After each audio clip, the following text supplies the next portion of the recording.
Okay next. ఆదికవి వాల్మీకి అమర్ రహే. ఆదికవి వాల్మీకి అమర్ రహే. ఆదికవి వాల్మీకి అమర్ రహే. ఆది శంకరాచార్య అమర్ రహే. ఆది శంకరాచార్య అమర్ రహే. ఆది శంకరాచార్య అమర్ రహే. ఈరోజు ఆశ్వీజ మాసం పౌర్ణమి రోజు, పరమ పవిత్రమైన రోజు, ఇద్దరు మహనీయులకు సంబంధించిన రోజు.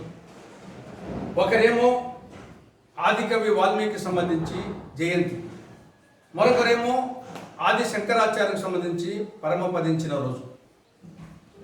వాల్మీకి గొప్ప కవి, కవిగానే కాకుండా ఆదికవి.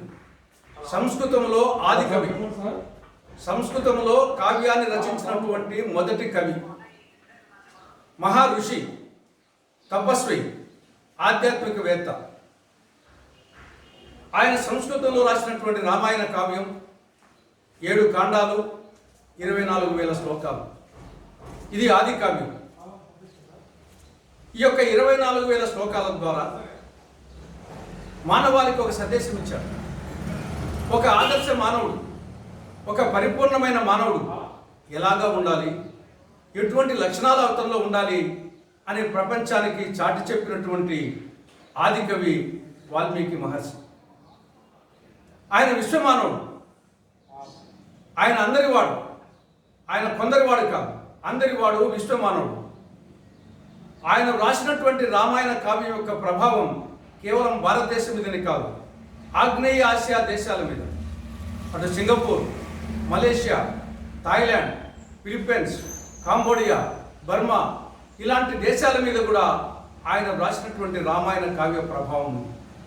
ఆయన జీవితం ప్రతి మానవునికి, కేవలం భారతీయునికి కాదు, ప్రతి మానవునికి ఆదర్శం, అనుసరణీయం, మార్గదర్శకం, స్ఫూర్తిదాయకం. ఇక రెండవ వారు జగద్గురు ఆది శంకరాచార్య.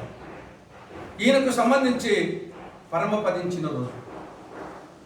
ఆది శంకరాచార్య గొప్ప తత్వవేత్త, గొప్ప కవి, హిందూ మత పునరుద్ధరణకు కృషి చేసినటువంటి హిందూ మతోద్ధారకుడు, అద్వైత మత సిద్ధాంతకర్త.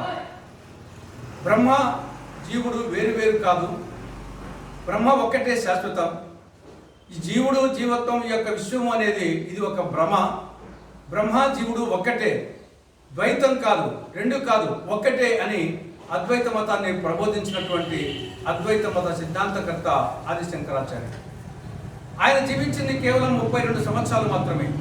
ఈ 32 సంవత్సరాల స్వల్పకాలంలో కాలినడకన భారతదేశం అంతా పర్యటించి, తూర్పున పూరిలో, పశ్చిమాన ద్వారకలో, ఉత్తరాన బద్రీనాథ్లో, దక్షిణాన శృంగేరిలో అద్వైత మత పీఠాలను, మఠాలను ఏర్పాటు చేసి హిందూ మతోద్ధరణను పునరుద్ధరణ చేసినటువంటి హిందూ మతోద్ధారకుడు ఆయన. ఆయన అనేక వాటికి భాష్యాలు రాశాడు. బ్రహ్మసూత్రాలకు, ఉపనిషత్తులకు, భగవద్గీతకు భాష్యాలు రాశాడు, వ్యాఖ్యానాలు చేశాడు.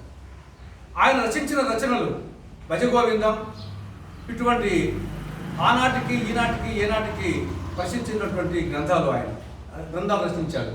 కాబట్టి ఆయన జీవితం ఒక విధంగా ఆయన్ను నడిచే శంకరుడు అంటారు. అటువంటి ఆదిశంకరాచార్య జీవితం ప్రతి మానవునికి ఆదర్శం, అనుసరణీయం, మార్గదర్శకం, స్ఫూర్తిదాయకం.